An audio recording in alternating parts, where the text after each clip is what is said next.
at the minors. I was poor. All this polo I wear now, I do it just so I can, because I can now, but I came up poor. And I was transitioning out of the Nation of Islam and gangbanging. And I came to EMU, I was a very, very, very angry and confused boy. I was a child. And Dr. Peters, in many ways, saved my life. I ended up double majoring in business administration. Don't ask me, my dad was talking that crazy. You know y'all older black people, oh, niggas need to major in business. I'm not a business person, no. So that's how I went. And I double majored in black studies. We needed 33 credits to graduate. I had 75 credits in black studies alone. And 40, I was Dr. Peters. I took the Malcolm X class, the Paul Robeson class, the Gangs and Gangster Rap class, the Hip Hop Literalism class. I took the Black Panther class, and classes I can't even name. I just, every class that was offered to me. And when I came to EMU, Dave was about to leave. I was one of those kids that was suspicious of David. Hey, I was coming out the Nation of Islam, and I'm like this Jewish guy. And my name is David, but I changed it to Kalonji. And my last name is a Jewish name, David Walton. I was like, this ain't gonna work. You had every right to be suspicious. So I changed my name, because I was in the Nation, to David WX, because I wasn't going to be X, because I like to be special. So I had an X shaved in my head.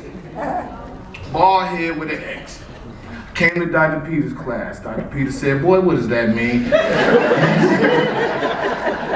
I went on my ill-informed message, and he said, boy, and you know Dr. Peters, he don't make like average people be like, join my class, register. He make flyers. No, like concert flyers. He had Tupac on it, Biggie Smalls, and Angela Davis jit. So he handed me a flyer, and I took the class. And before I briefly just tell y'all the impact that Dr. Peters had on myself, it's wonderful. I see some of my peoples from MSU, Dr. Butler in the house. She know I'm still crazy. Her office is right across from mine. Dr. Harris, I see everybody. I also see Dr. Peel. We share office together. He knows I'm never in the office, because I don't like offices or meetings. And then I see people like Phyllis and some of my students, people like Tyrell and all, Sister Walker. This is a family reunion. It really, really, really, really, really, really is. And I just want to just briefly say that Dr. Peters taught me manhood, personhood, and activism. And you say, what do you mean? My biggest issue that I still have to this day is I have a big ass mouth. Dr. Peters done had to tell me, train me, school me many, many, many times, boy, you need to shut that big old mouth you got.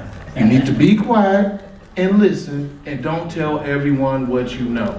Now, this may not seem that groundbreaking to you, but it was an epiphany for me that I had to relearn several times, because when I thought I learned it, I didn't learn it.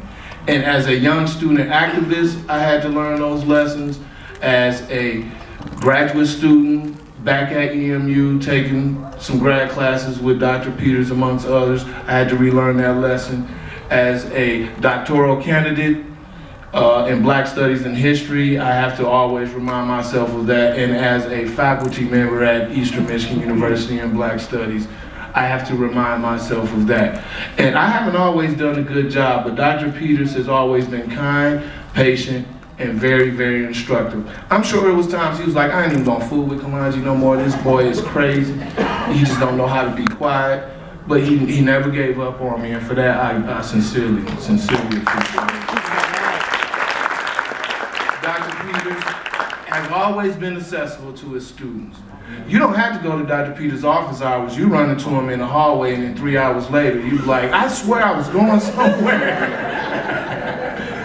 But he's one of those professors and past professors who wants to talk 20, 30 minutes with you, not about academics, jobs, just how are you doing as a person?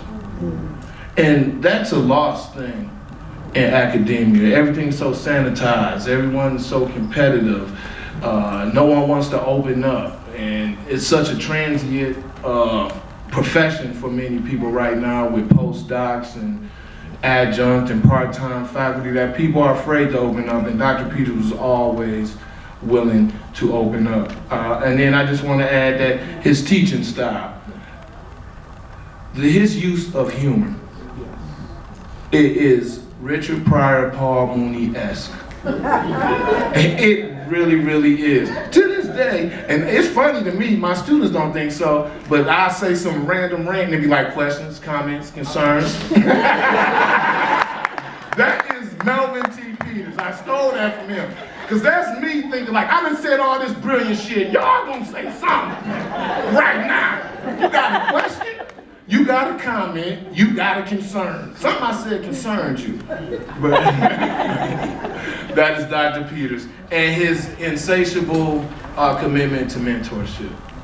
He's mentored me as an undergraduate, he's mentored me as a student leader, and him being our faculty advisor. He's mentored me as a graduate student and as a GA when I was receiving my master's at Eastern Michigan. He's mentored me as a faculty member at Eastern Michigan University. Without Dr. Peters, to be honest, I may have given up a long time ago. I too study Black Power. I'm gonna talk to y'all. I got a chapter on the BSUF.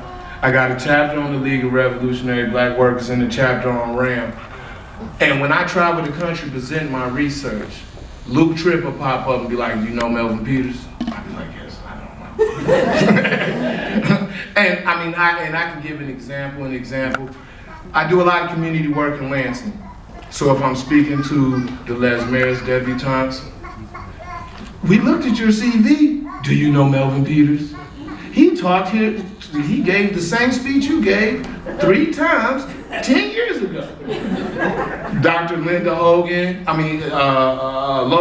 will have me come and talk to a church. She'd be like, you know Dr. Peters, don't you? So, I can't even overemphasize the impact that he's had to multiple communities, and I can attest to it because as a community worker in Lansing, his name still comes up in 2016, and that's a remarkable legacy, and we're all here as a testimony to that. So thank you, Dr. Peters.